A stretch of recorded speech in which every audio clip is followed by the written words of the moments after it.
मृत्यों चिंचिंद बिंद हतु कामं चिंचिंद वल्लभरिकामं चिंचिंद क्रोधं चिंचिंद बिंद वैरं चिंचिंद अग्नि सर्व शत्रुभयं चिंचिंद सर्वोपसर्गं सर्वविघ्नं चिंचिंद सर राजभयं चिंचिंद सर ग्रहभयं चिंचिंद सर्व शत्रुभयं सर चामरमंत चिंचिंद सर सुरोगं चिंचिंद सर चामरमंत्रं चिंचिंद सर गजमार शिवमार्यं चिंचिंद सर नराज्यमार्यं चिंचिंद सर्व सस्यमार्यं चिंचिंद दान वृक्षगल पत्र पुष्पमार्यं चिंचिंद सर्व फलमार्यं चिन्ह सराठ देशमार्यं चिन्ह विषमार्यं च कुर्वीतल शाकरणवेज सर्वेद्यं चिन्ह बिंद सर्वमोणियं चिन्ह सर्वदुगतं चिन्ह बिंद ओम सुदर्शन महाराज चक्र विक्रय तेजो बल सौर्य शांतिं कुरुकुरो जनानंदनम कुरुकुरो स जीवानंदनम कुरुकुरो स राजानंदनम कुरुकुरो स भव्यानंदनम कुरुकुरो स गोकुलानंदनम कुरुकुरो सर्व ग्राम नगर कीर्तन कुद्रुलोक सर्वानंदनम कुरुकुरो सर्वलोक सत्यम कुरुकुरो सर्वानंदनम कुरुकुरो सर्व दुःखम अनानद पच पच कुट कुट शीघ्रम शीघ्रम सर्वशमान हुम पट स्वाहा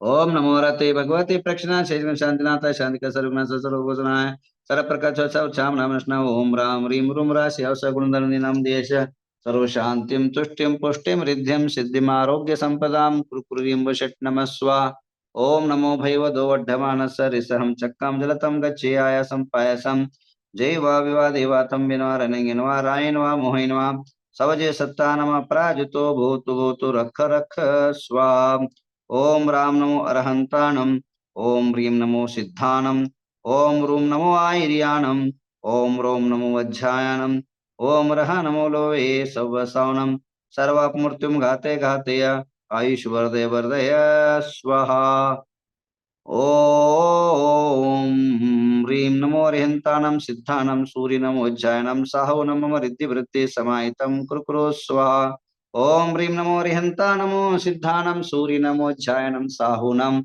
मम रिद्धि वृद्धि समाहितम कुरुकुरो स्वा ओम ह्रीं नमो अरिहंता नम सिद्धानम सूर्य नमो ध्यानम साहूनम मम रिद्धि वृद्धि समाहितम कुरुकुरो स्वा ओम पार्श्वनाथाय ह्रीं नमः ओम पार्श्वनाथाय ह्रीं नमः ओम पार्श्वनाथाय ह्रीं नमः ओम पार्श्वनाथाय ह्रीं नमः ओम ह्रीं श्रीं क्लीं ब्लूं ऐं नमः ओम ह्रीं श्रीं क्लीं ब्लूं ऐं नमः ओम ह्रीं श्रीं क्लीं ब्लूं ऐं नमः ओम ह्रीं श्रीं क्लीं ब्लूं ऐं नमः ओम ह्रीं श्रीं क्लीं ब्लूं ऐं नमः ओम ह्रीं श्रीं क्लीं ब्लूं ऐं नमः ओम ह्रीं श्रीं क्लीं ब्लूं ऐं नमः। आइए अभी कुछ बातें सुन लेते हैं, उसके बाद वापिस शांति धारा शुरू कर लेते हैं। आप सभी के नाम के वास्ते, आप सभी के कल्याण के वास्ते मैं आत्मकथा सुना रहा था। आरा के अंदर प्रतिष्ठाएं शुरू होती है। प्रतिष्ठाओं में मूर्ति के बारे में मैं आपको बता रहा था। मूर्ति की दृष्टि बहुत महत्व की, जीवन के अंदर भी नेत्र बहुत महत्व का है। इसका नेत्र का कुछ आपको है इसलिए उसका कोई कीमत नहीं है। जिसके पास नहीं है उसको पूछिए इस नेत्र का कितना बड़ा कीमत है, कितना मूल्य है, कितना महत्व है। नेत्रहीन मनुष्य जो है विश्व सारा अंधकार है। नेत्रहीन मनुष्य जो है उसके लिए सारा संसार जो है अंधकारमय है। नेत्रहीन व्यक्ति को सारा विश्व जो है अंधेरा समय दिखता है। न सुख का अनुभव कर सकता है, न आनंद का अनुभव कर सकता है देख करके, न पंच कल्याण आदि कार्यक्रम, न धर्म का, न शास्त्र का, न अध्ययन कर सकता है, न ही साधु का दर्शन कर सकता है। बहुत कुछ जो है, बहुत कुछ जो है इस नेत्र से आपको उपलब्ध है। नेत्र के समान ज्योतिर्मय वस्तु देह के अंदर मिलना कठिन है। एक बार खो दोगे दोबारा मिल नहीं पाए। जिस प्रकार मनुष्य का देह के अंदर नेत्र महत्व का है, उसी प्रकार मूर्ति के अंदर नेत्र की स्थिति, नेत्र का प्रकटन, नयनोन्मिलन महत्व का भूमिका अदा करता है। अगर जिस जिस मंदिर की प्रगति कुंठस्थ हो गई है, जिस जिस मंदिर का और समाज का प्रगति नहीं हो रहा है, जिस जिस मंदिर के अंदर आय कम व्यय ज्यादा है, और जहां प्रतिष्ठा के बाद जिन मंदिरों में या उस समाज में शांति नहीं है, निश्चित रूपेण उस तीर्थंकर की मूर्ति का नेत्र बिगड़ा हुआ समझिए, सही जगह से सही ढंग से बैठा है नहीं गया है। ये छोटी छोटी बातें पर महत्व की है। हम लोग बड़े बड़े मान सम्मान मुकुट हाथी पर रथों पर हम बहुत ज्यादा विचार करते हैं, इन चीजों पर पंडितों पर छोड़ देते, और पंडित जो है मंच और माइक के पीछे पड़ जाते हैं। अधिकतम पंडित लोग अपनी गद्दी से माइक को छोड़ करके माइक को फेविकल की तरह चिपक के रहते हैं। प्रतिष्ठाचार का कार्य होता है, उससे कार्य से विमुख होते हैं, उन्हें केवल प्रदर्शनी से मतलब है। कई ऐसे ऐसे पंडित लोग पंड्या के तरह अथवा तद्वा भाषण अथवा तद्वा वक्तव्य करते हैं, जो करोड़ों रुपया लाखों रुपया समर करके इंद्रादि बने हैं, उनको अवेलना का शब्द का यूज करते हैं। वो पंडित पंडित नहीं, वो पोंगा पंडित, जो मंत्र के संस्कार को रहित होकर के, मंत्र के विचारों से रहित होकर के मंच और माइक से चिपका रहता, वो पंडित पंडित नहीं है, एक महापोंगा पंडित। ऐसे प्रतिष्ठान को नहीं बुलाना चाहिए। भाषणबाजी से कार्य नहीं चलता है। लच्छे और लच्छेदार भाषण से, ताली बजवाने से मूर्ति के अंदर प्राण और जागृति नहीं आ सकती है। सबसे पहला नेत्रोन्मीलन ढंग से होना चाहिए, और दूसरा सूर्य मंत्र। मूर्ति को जीवंत रखने के लिए प्राण फूकने का सबसे बड़ा दो साधन है। जैसे आपके जीने के लिए अन्नम और पानम पानी, ये जीने के लिए प्रमुख द्रव्य है।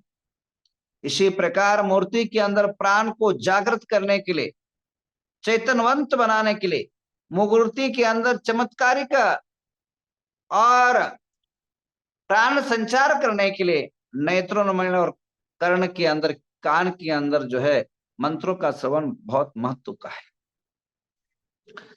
अब मैंने कल तो आपको बता दिया था, जो चौखट होता है गर्भगृह का, जो चौखट होता है, जो दरवाजा का चौखट होता है, चौखट के 7वें भाग का 7 भाग करे, और 7वें भाग में दूसरा वो जो भाग है उसमें जो है मूर्ति को का जो है नेत्र बाहर रहना चाहिए। और दूसरी बात, मंदिरों में जो मूर्ति प्रतिष्ठाएं होती है वह नाभि के नीचे वेदी नहीं होना चाहिए, और जहां नाभि के नीचे ये जमीन पर मूर्तियां विराजित है, उस मंदिर और उस गांव का उद्धार नहीं हो सकता है। इसलिए इस बात को भी ध्यान रखना। कई जगह प्राचीन कालों में मुस्लिमों के आतताइयों आतंकवादी के भय के कारण अंदर छुपा दिया है, रख दिया था, इसलिए जमीन पर वहां कई जगह पाए जाते हैं। परंतु उसको वेदी पर जो है बैठाना चाहिए, और नाभि के ऊपर जो है भगवान की वेदी होनी चाहिए। भगवान का जो जिन प्रतिमा है नाभि के ऊपर होना चाहिए, और जितना मूर्ति है उससे 12 गुना शिखर होना चाहिए। कल किसी ने मुझे प्रश्न पूछा, गुंजन अहमदाबाद से आए थे, उनका मेरे पर के सामने एक प्रश्न पूछा, महाराज जितने भी मंदिर है भारत देश के अंदर, चाहे किसी धर्म का हो, उनके आजू बाजू में जितने परिवार वास करते हैं उनकी प्रगति कुंठस्थ क्यों होती? भगवान के सानिध्य के कारण और प्रगति होना चाहिए। वो संभव नहीं है। मंदिर के आजू बाजू में अगर किसी का मकान है वो कभी प्रगति नहीं कर सकते। कारण जितने भी भक्त आते हैं, जितने भी भाविक जन आते हैं, वे जो है अपनी पाप, अपना दुख, अपना कष्ट, ग्रह पीड़ा, शारीरिक पीड़ा, रोग राई वहीं विसर्जन करके भावना से चले जाते हैं, और उसका छाया जो उसका जो है, उसके आजू बाजू का जो वातावरण है, उसकी सारे जो है भगवान के मंदिर से भगवान की दिव्य तेज से बाहर निकलता है और उसका आपके घर पर पड़ता है, तो सारे दुख दरिद्र आपको झेलना पड़ता है, इसलिए उनकी प्रगति नहीं होती। एग्जाम्पल समझिए, कोई हॉस्पिटल के अंदर कंटिन्यू मरीज आ रहा है, बीमार, सर्दी जुकाम, एलर्जी या चर्म रोग आदि, और आपको अचानक वहां सोना पड़े तो आप भी बीमार होगी, क्योंकि वो परिसर ऐसा होता है, वातावरण ऐसा होता है। तो मंदिरों के आजू बाजू में कम से कम मंदिर की छाया और मंदिर की परछाई नहीं पड़े, इतने दूर रहना चाहिए। वे कितना ही मेहनत करे, कितनी भाग्यहीन हो, भाग्यवान हो, भाग्यहीन हो जाएंगे, क्योंकि उसका परिणाम, उसका प्रकोप आपको, लोगों का आपको झेलना पड़ता है। तो छोड़िए, विषय मेरा वो नहीं था, मेरा विषय ये था कि नेत्र का, और कभी छाया और उसके बारे में और उसकी मंदिर के वेद के बारे में और कभी सब्जेक्ट लूंगा जब मंदिर की चर्चा चलेगी। अब नेत्रों न मिलन की बातें कर रहा हूं मैं। नेत्र नयन मिलन 2 बार करना चाहिए एक एक मूर्ति के अंदर, एक इस आंख में, एक इस आंख। अब उसमें कई लोग क्या करते, नेत्रों में करते, सोने का कटोरा लाते, सोने का एक जो है तंती तार जैसा बना करके लाते हैं, या उसको शलाका बोलते हैं उसको आप लोग, वो सब करते हैं। पर जो वस्तु डाल के करना चाहिए वो नहीं करते। प्रतिष्ठा आचार्य नेमीचंद्र की प्रतिष्ठा तिलक पढ़िए, वसुनंदी की प्रतिष्ठा तिलक पढ़िए, नेत्रों में 3 वस्तु से होना चाहिए। एक तो भीमसेन कपूर को जलाना चाहिए, और जला करके, जैसे नीचे कपूर जला करके उसका जो है काजल को पकड़ना चाहिए। नीचे कपूर जला दो, ऊपर कोई पात्र रख दो चांदी का, चांदी का, स्वर्ण सौभाग्यवती या सौधर्मेंद्र। नीचे भीमसेन कपूर, सादा कपूर ने, भीमसेन कपूर जो है जला करके उसका काजल को धारण करना चाहिए। और उस काजल को जो है, जो स्वर्ण कटोरा है उसमें डालना चाहिए, और उसके अंदर दूध डालना चाहिए, उसके अंदर शक्कर डालना चाहिए, और तीनों को मिक्स करना चाहिए। और तीनों को मिक्स कर करके, क्योंकि अब तीनों का महत्व बहुत है।